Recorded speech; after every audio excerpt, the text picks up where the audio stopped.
here today. Hope everybody can hear me okay. And I think I'll just start out and tell a little bit about myself. When I was a little kid, 2 and 3 years old, I had no speech. I had all the full-blown symptoms of autism. And I was very lucky to get into very good early intervention. I can't emphasize enough the importance of working with these kids really young. Here's a teacher kind of grabbing a little kid by the chin. The thing is, a good teacher has to kind of be gently intrusive into the child's world, because if you don't push some, then there's not going to be any advancement. You push too much, then they're going to go into sensory overload. You don't push enough, nothing's going to happen. And how can you tell how many sensory problems a kid has? Well, take them into the supermarket. Take them into some, take them to a hockey game or something. If those kind of activities are screaming fit, you've got really bad sensory issues. And one of the areas where I think they really need to be doing a lot more research is sensory issues. If you look at the scientific literature, there's probably 100 papers on the brain scans on facial recognition for every one paper on sensory. But the problem is, if you don't work on the sensory, how can they be social if they can't tolerate the place where people are social? Now, sensory problems happen with many different labels. Now, one of the things about all these labels is they are not precise. This isn't like tuberculosis where you have it or not. And things like ADHD and Asperger's or high-functioning autism mixed together. In fact, the DMS-5, they're thinking about taking Asperger's out, calling everything autism spectrum. One of the problems we have is a lot of these things keep changing. I can't wait until I just start diagnosing things more on what the particular problem is. Because I have parents that come up to me and they go, well, is my kid PDD, Asperger's, autism, ADHD? You know what? I don't really care. Tell me what the kid's problem is. Okay, no eye contact, no social reciprocity. He sits and rocks. He puts his fingers in his ears and has problems with loud noises. Or he can't tolerate fluorescent lights. Let's look at the specific problems and then work on correcting them. There's a picture of a little boy putting his hands over his ears. When I was a little kid and the school bell went off, it was like a dentist drill down my ear. It was just terrible. Dentist drill hitting a nerve in the ear. And sound sensitivity can sometimes be desensitized. But what you got to do is the child or the person has to initiate the sound. You can't just shove them into the supermarket and expect them to tolerate it. But maybe the thing to do would be, okay, we're going to go 30 seconds into the supermarket, and you give a signal, then I'll bring you back out. But if you want that candy bar, you're going to have to go in there, get the candy bar. In other words, you gradually let them control it. Let's take the dreaded smoke alarm. That's a real big baddie. Once they find out that those things go off, a child may not want to go into a certain room because he sees the smoke alarm and he's afraid it will go off. So maybe a good thing you can try is wrap a smoke alarm up in 5 towels, and you can reach in and turn it on. And the only reason now I'm not suggesting using a recording device is because MP3 files are not full spectrum. And you got to be really electronically sophisticated to make sure you have a full spectrum recording. So I'm just suggesting now let's just try the real thing. But the thing that's important is the individual has to control it. So if it gets to be too much, they can immediately leave. Now the problem in autism and many other disorders, dyslexia, ADHD, a whole lot of other labels, is you can go in and test auditory threshold, and people are going to think, oh, everything is just fine, because they can hear some little sound a mile away. But that tells you nothing about auditory detail. Auditory detail is the ability to hear the hard consonant sounds. Like if I say cat, maybe all the child is hearing is ah. When I was a little kid and the grown-ups talked really, really fast, I thought the grown-ups had their own special language. Because it just sounded like, that's what it sounded like. So my speech teacher would enunciate the hard consonant sounds, slow down and stretch out the hard consonants. Another thing that can happen is sometimes hearing fades in and out like a bad mobile phone. I don't have that problem, but there's a lot of people that do have that problem. Again, these things are real, real variable. All these TV commercials and videos, but they don't know what the words mean. Often they will think the tone of voice is the language rather than the words. Those are the kids where you need to use hundreds and hundreds of flashcards. So they just start learning what the words mean. Another problem that you have with many of the labels is attention shifting slowness. Like I find, like if my cell phone goes off over there, then it takes me much longer to shift back. And I pray my cell phone doesn't go off. I forgot to turn it off. I just hope it doesn't go off.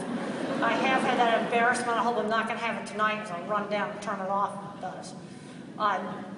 But attention shifting slowness. Okay, this picture really illustrates the problem of attention shifting slowness. It's work done by Ami Clint at Yale. And when they have you watching boring social movies like Who's Afraid of Virginia Woolf, I mean, a real sleeper. I'll just fall asleep on a plane with this. When the screens are broken on the plane and they had the day the Earth stood still, I found a seat with a screen that worked. Had to watch that one. Now, the normal person looks at the eyes. But yeah, so you look at the journal article, it just talks about the social thing. But you know what? There's two other things that show up in this slide. Look at how many times the yellow line looks back and forth compared to the red line. Attention shifting is much faster in the normal person.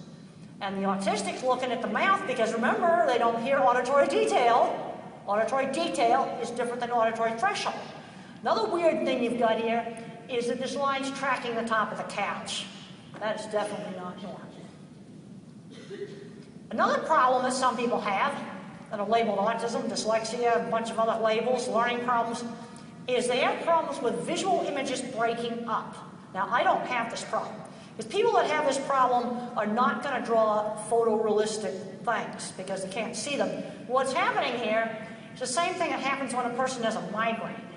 The image pixelates. I'm sure you've all experienced a TV in a hotel, or maybe it's your home, and the wind's blowing and the satellite dish is shaking, and you get that pixelation of the image. Well, there's a problem in the brain that's sort of like that bad TV when it starts pixelating, or the computer that's jamming up. You're playing a YouTube video that's pixelating, and the image is stopping and jamming. Well, there's kind of a similar thing that happens in the visual system.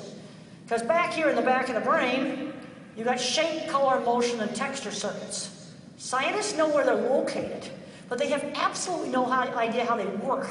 But they have to work together to form images. Something is wrong with that system. It just didn't develop right. Also, people that have injuries on the back of the head. I talked to a college student where a hockey puck had hit him right here, and he also had this problem. Again, it's very variable. Some people with autism have this, others don't. Now, what's a sign that there's something wrong with the visual system? And remember, it's back inside here, it's not in the eyes. You go do an eye exam, it's probably normal. Now, these are the kids that do a lot of stuff around the eyes. A lot of eye stims. Oftentimes the kid's terrified of escalators because he can't tell how to get on and off. The biggie is fluorescent lights. They hate fluorescent lights because they can see the flicker. And the whole room's flickering on and off like a discotheque, driving them crazy. I had a dyslexic student that had this problem, and she just spaced out when she got into fluorescent lights.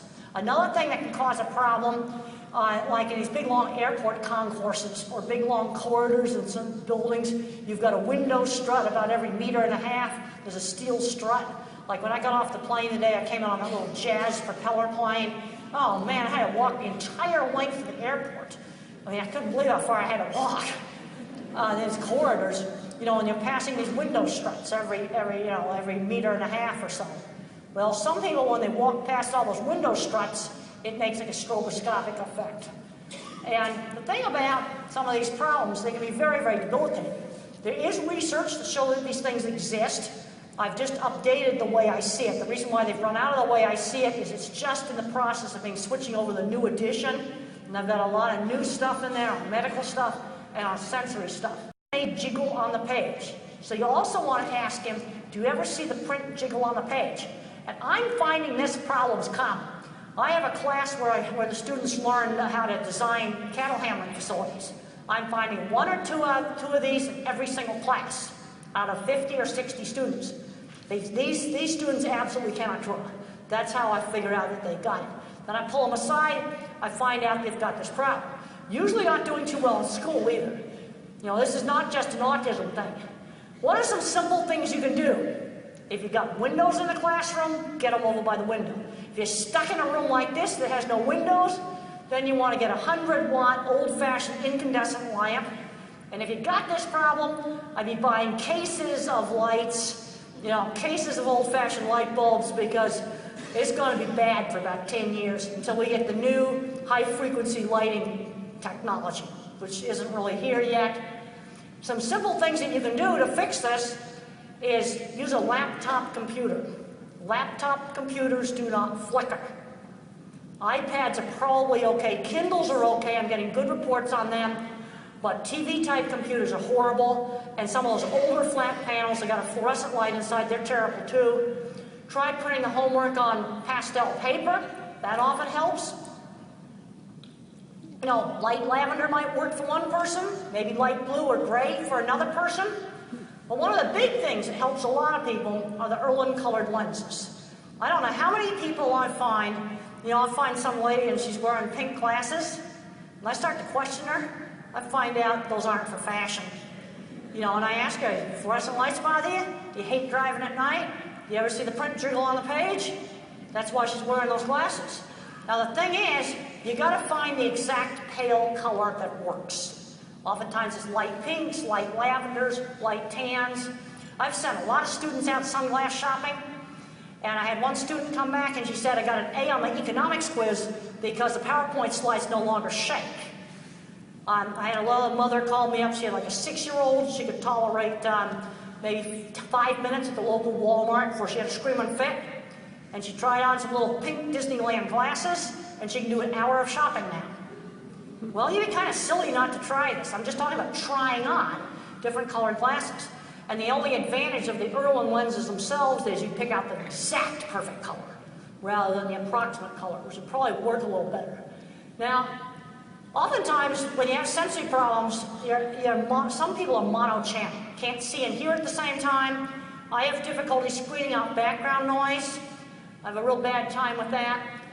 Some people that remain nonverbal, they have body boundary problems, like I touch this, I turn away, I know where my hand is, and I know where this piece of plexiglass is.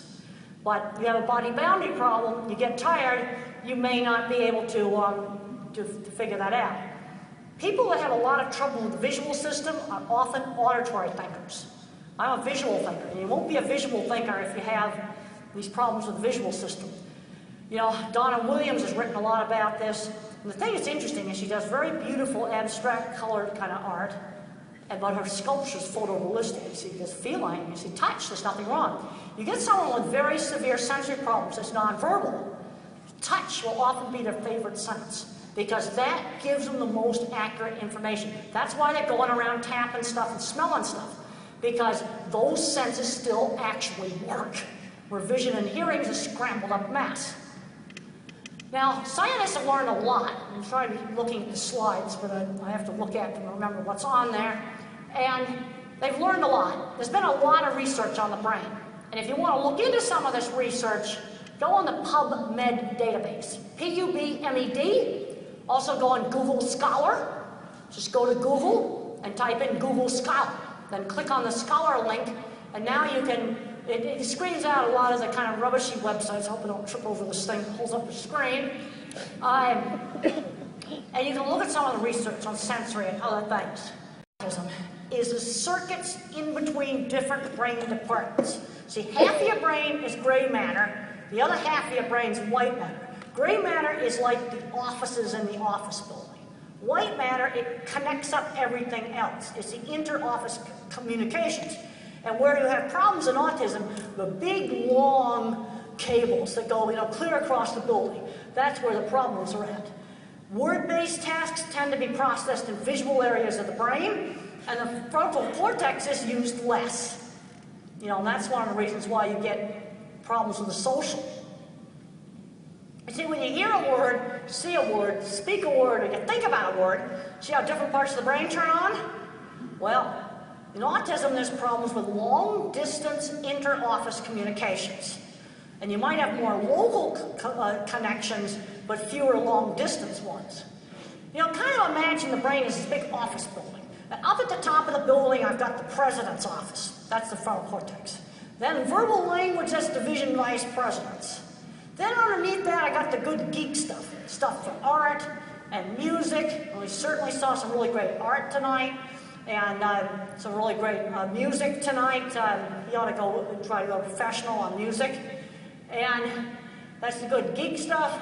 Then you got the emotion center down there near the basement, stir things up. But then there's a lot of trouble on the incoming data lines. In other words, a lot of information that's not even getting in there right because the sensory system's all scrambled up. And again, these things are very variable.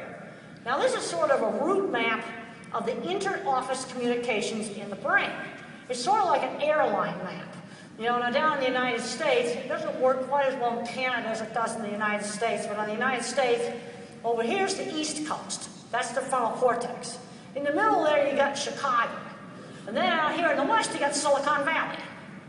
Now, what tends to happen is you cancel flights on the East Coast, and then we cancel quite a few flights to Chicago. Well, one of the problems when we cancel those flights to Chicago is you lose top-down control on the amygdala. The amygdala is the fear center. In the middle there, that's the brain's fear center. And you lose some of those frontal cortex circuits, the brain has problems with controlling emotion.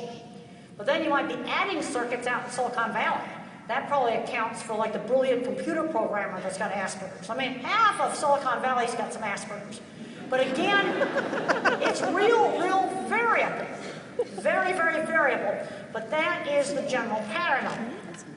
Yeah, exactly. Now, there's other evidence that verbal language covers up things like visual thinking. This is a picture that a patient that has frontal temporal lobe dementia did. In other words, you start destroying the language parts of the brain, and then some art talent came out. Now, in some kids on the spectrum, around age 9 or so, you might start to see some, really good talent areas, like perspective drawing, around 3rd or 4th grade. We got to build on the area of strength. Like if the kid's fixated on airplanes, let's read with airplanes. Let's do math with airplanes. Let's write about it, do an English assignment with airplanes, but broaden it out. And the way you broaden it out is you want to have an associative hook back to airplanes. All right, now let's really broaden it out. Let's study some places where the airplane goes. Okay, airplanes can go everywhere, all different kinds of places. Okay, let's say that the kid likes dinosaurs. Well, you know what? I can get the city of Denver airport associated with dinosaurs because they had an exhibit there that said Denver Airport, millions of years ago. And when they were building the airport, they found some fern fossils and dinosaur stuff in the Denver Airport grounds when they were building it. So that's how I can associate dinosaurs with the Denver Airport. So I just want to try to get you to think about ways that you can tap into the motivation of the fixation. I'm saying too many kids, that's all they do. Well, you want to play that game, you've got to learn how to program it. You need to start learning how to do something that you can actually end up doing as a career.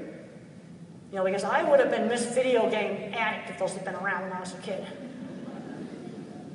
Now, I'm a visual thinker, and I think completely in pictures. And the HBO movie did a fantastic job showing how I think in pictures. And then on the DVD, it also has a commentary, and I talk a lot about autism and a lot about animal behavior in the commentary. Now, when I was younger, I thought everybody thought in pictures. I didn't know what thinking was different until I wrote Thinking in Pictures, and I started questioning people about how they think. Now, being a visual thinker is a big, huge asset for an equipment designer because I can test run stuff in my head. I thought everybody could test run stuff in their head. I didn't know other people couldn't do this. And there's an aerial view of the dipping vat system that they actually built for the movie. Oh, the geek side of me loves the fact they build all my projects. Love that. And they showed my visual thinking accurately, they showed anxiety accurately, and sensory problems accurately. The movie is very clinically accurate in terms of showing autism in a realistic way. Now, unfortunately, this projector is not very nice, and my drawings don't look very nice on it. When I was in my early 20s, people thought I was really weird. And the only way I could sell myself was by showing my work. I sold my work rather than myself. And people would look at my drawings and think, oh, wow, you did that. And unfortunately, I was going to show it off to a potential client. I'd want a better image than that. It really is terrible. I'm sorry, this really is an awful projector. I go around in a lot of places, and this projector gets an F for displaying the drawings. I don't know. You know, some places you go and they have the same setup just like this. The projector works fine. But, you know, another thing I always preach to people is make sure you show yourself off the best you can show it off. This is not showing it off, but it really is bad. But I basically sold jobs by showing people my work. And Mother was always pushing me to do new things. Like when I was 15, she made me go out to my aunt's ranch. I was afraid to go out to my aunt's ranch. She said, 1 week or all summer. I ended up staying all summer. You gotta push these kids some. You gotta just push them some. Now, no surprises. Surprises cause panic. You know, I was shown pictures of the ranch and everything long before I went to the ranch. But you gotta push some. I'm seeing too many of these kids getting coddled. I'm seeing smart 12-year-olds that are fully verbal, that don't know how to order food at Tim Hortons or McDonald's. That's totally ridiculous. You know, I brought up in the 50s, boy, that kind of stuff was pounded in. I knew how to shop very young. No, you don't run behind the counters. You don't touch stuff you're not going to buy. I learned how to go buy a kite and then, you know, take my allowance and go and pay for it.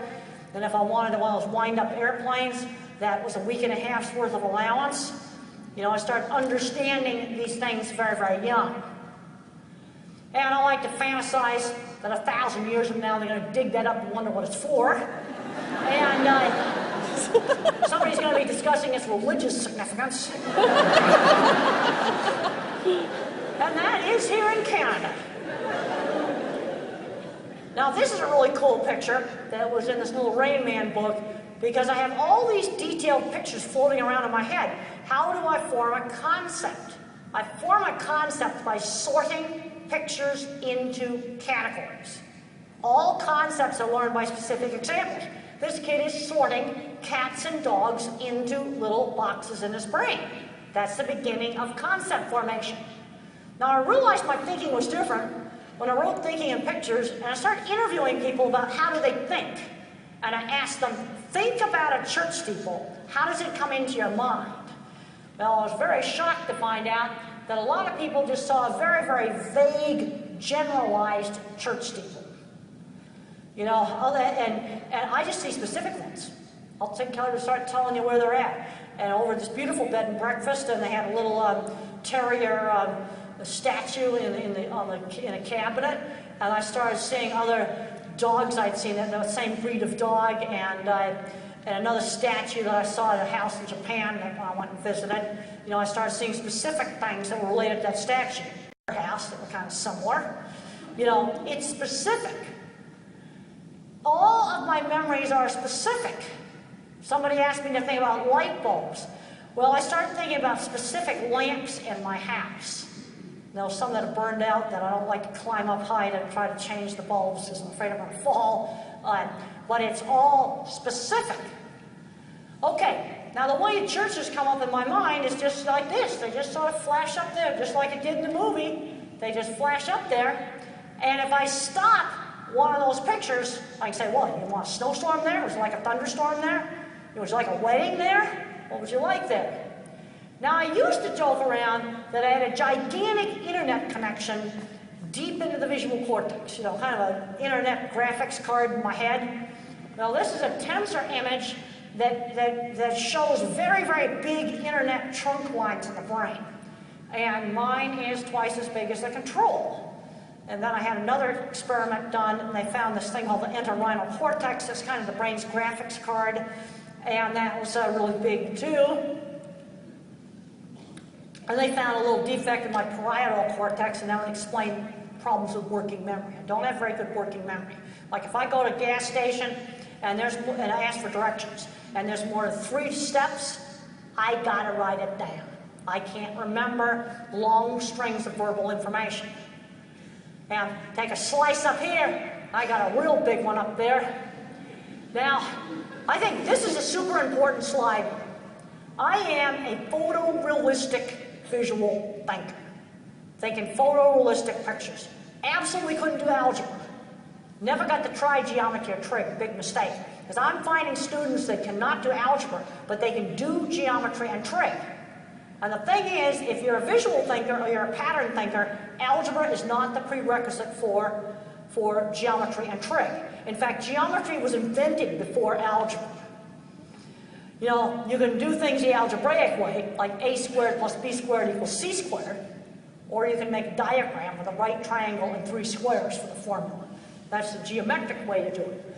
Another kind of mind is the pattern thinker. This is the music and math mind. It's all patterns.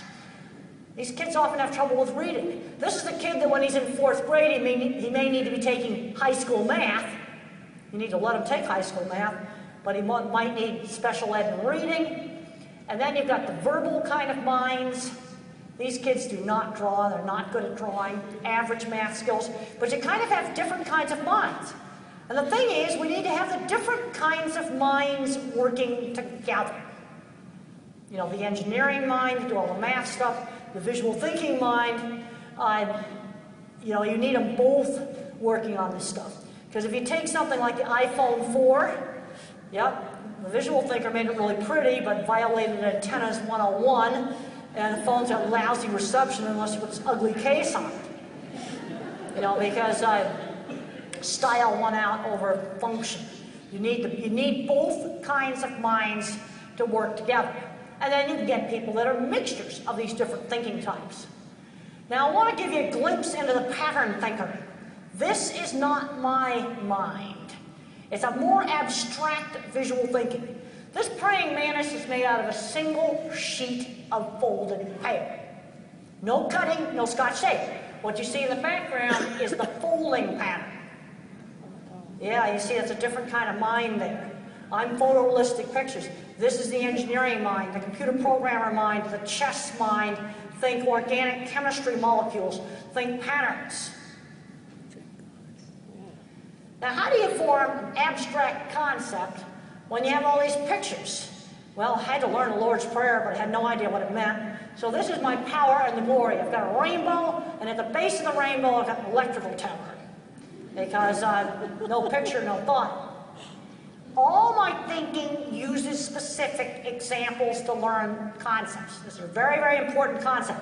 It's bottom-up thinking. The normal mind is top-down. Form a hypothesis, cram all the data in it, even if it doesn't work. My thinking is bottom-up. Now, bottom-up thinking is really, really good for logic. Really good with it, you got to load a ton of data into the database. So you need to get these kids out and expose them to lots of different things. Because when you're a bottom-up thinker, I've got to have lots of specific examples to put in different file folders in my brain. So I had a mother ask me, how do I teach my kid the concept of privacy? You're going to have to teach it with specific examples, just out in the real world. Okay, let's say you go into the washroom and he forgets to shut the door. You have to say, well, you got to shut the door for privacy. Let's say he takes his pants off at the shopping center. You say, no, those you take off in private, in your bedroom.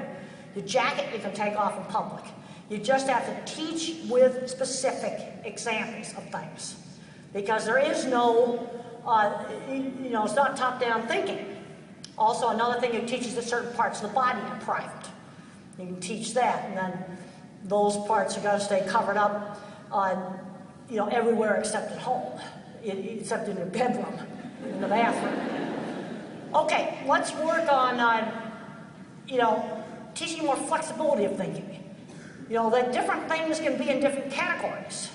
I could ask you to pick out the red objects. But now let's work on thinking up new categories. Rectangular objects, round objects, plastic containing. You know, things can switch around in different categories. The thing about the autistic mind is it's into detail. This is a test that kind of measures detailed thinking about overall gestalt thinking.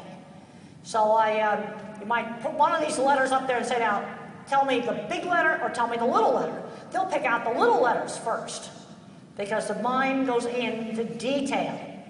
It's details forming the whole. Yeah, and I didn't even think I could hardly think well until I got about 50. Then my brain got good because, boy, I had a lot of data in it. Because I got a Google that's inside my head, and you got to give it a lot of data to surf. You got to get them out doing stuff. Is autistic learning just memorization and scripting? Yeah, in the beginning it is. I couldn't figure out why, when I was in high school, I was called tape recorder. Well, I was called tape recorder because I'm always saying the same thing all the time. But as you get them out and you get them more and more and more experiences in their brain, then they got more and more stuff that they can pull out of the brain to recombine in different ways. You know, do things like have different length of blocks to teach number concepts. Let's make teaching number concepts real, with hands-on things.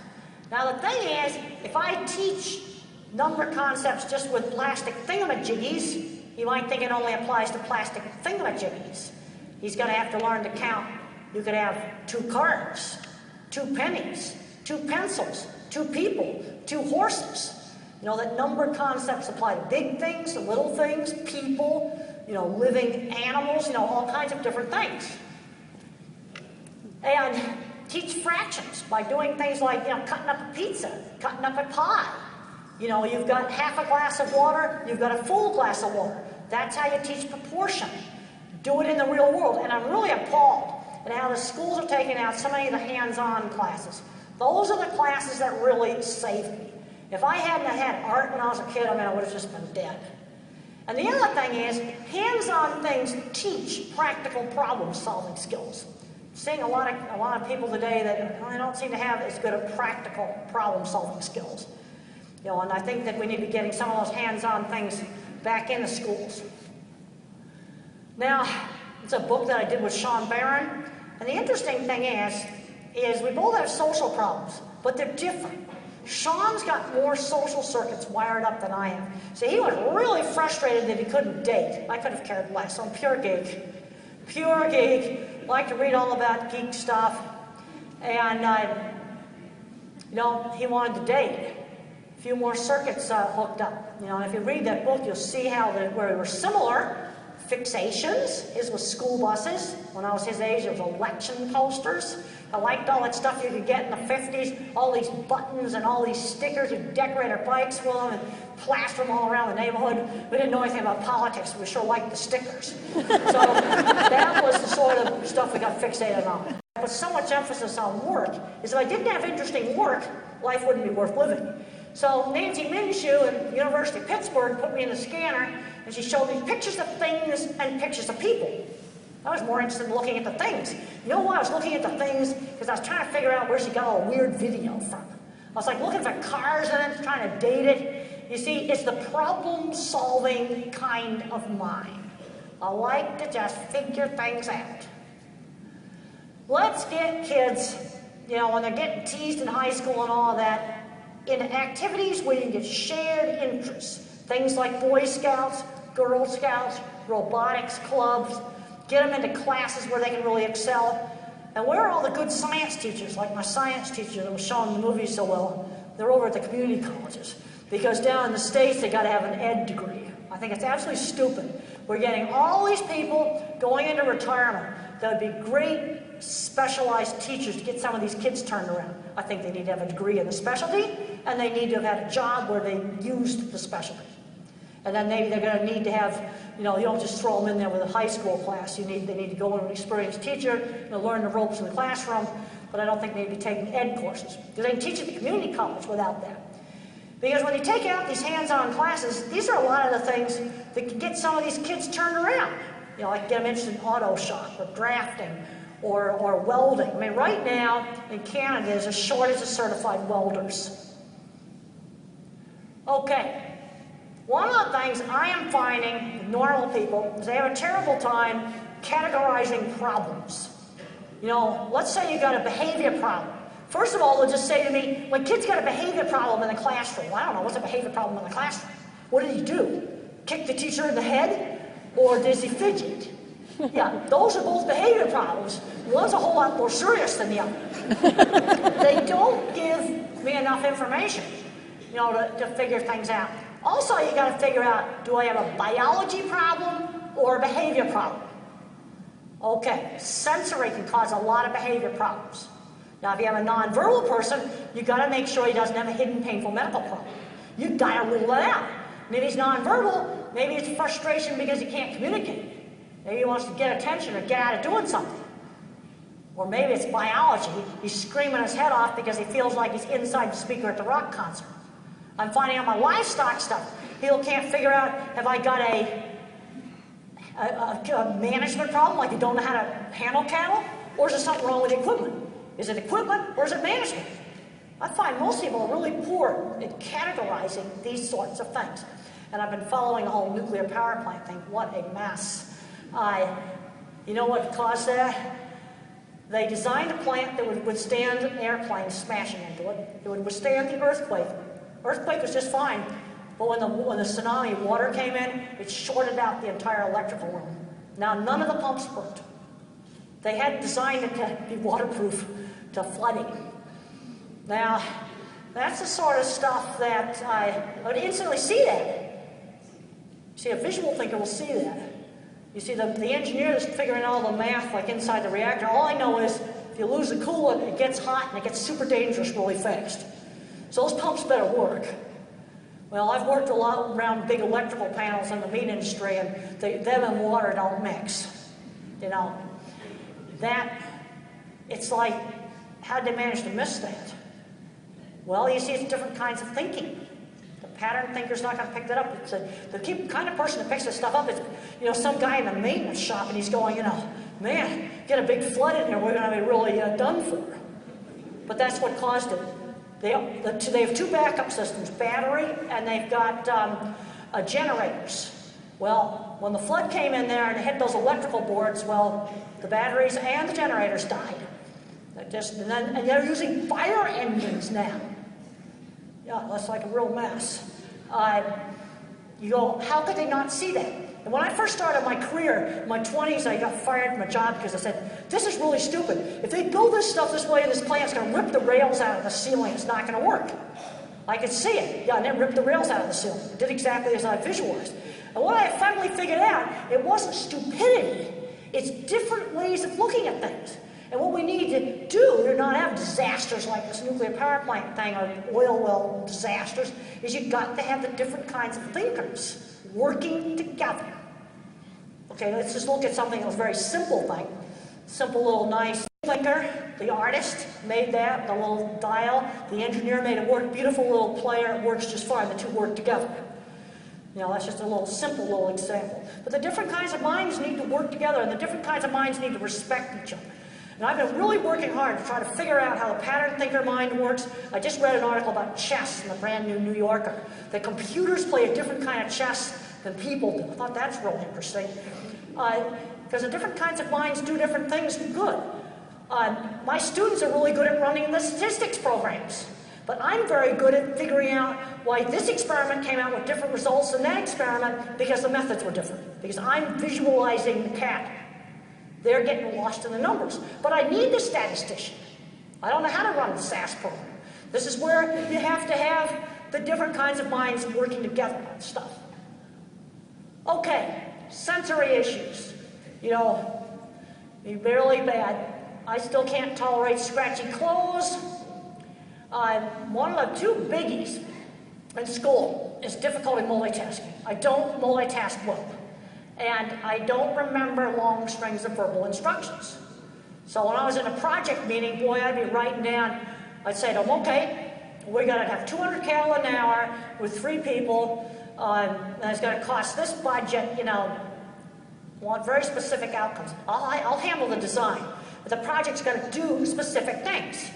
See, and one of the things employers have to do, working with people on the spectrum, is to give them real specific guidance. And some of the verbal thinkers right now are getting trained to be specialty retail people, because I can memorize everything in the store. Best Buy's doing stuff with this. There's certain things they do well, but you can't be vague. You hire a computer programmer that's on the spectrum, don't just say don't develop new software. You got to tell them something like, we want this speech recognition program that will work on phones, and it's like 98% accurate. Okay, now that'd be really, really hard to do, but it's something specific. It's really hard to do, but the ASCII guy will go and do it for you. You just got to tell them what you actually want in the end product. Problems with fluorescent lights, worst problem we've got in the schools. I mean, there's some kids absolutely not going to be able to function under these flickering fluorescent lights. Okay, 50s upbringing, turn-taking and conversation. That was taught at the dinner table. If I yacked too long, they stopped me. Being on time, another thing, pounded into me when I was little. I had to learn how to do stuff I was asked to do. Saying please and thank you. And when I made a social mistake, they would just correct it. They didn't scream at me. Let's say I stuck my tongue out in church. Mother would say, it's rude to stick your tongue out in church. Just don't do that. Here's examples of rude behavior. So how do I learn rude? Well, when I did something rude, she'd say, well, that's rude that you pointed at a fat lady and laughed at the supermarket. That's rude behavior. You know, again, it was done by specific example. But the other big thing is there was absolute consistent discipline between home and school. You know, the rules were the same in both places. And where you have the greatest success is when the parents and the teachers work together. Instead of the school and the parents fighting each other. Need to have consistency. Now, I think it's okay to be eccentric. But there's that scene in the movie where they slam down the deodorant and say, you stink, use it. That happened. And I was angry at the time. But when I look back at that, I thank my boss. And I dress kind of eccentric. Eccentric's okay. Don't try to de-geek the geek. Don't try to do that. But you shouldn't be a filthy, dirty, rude slut. You just shouldn't be.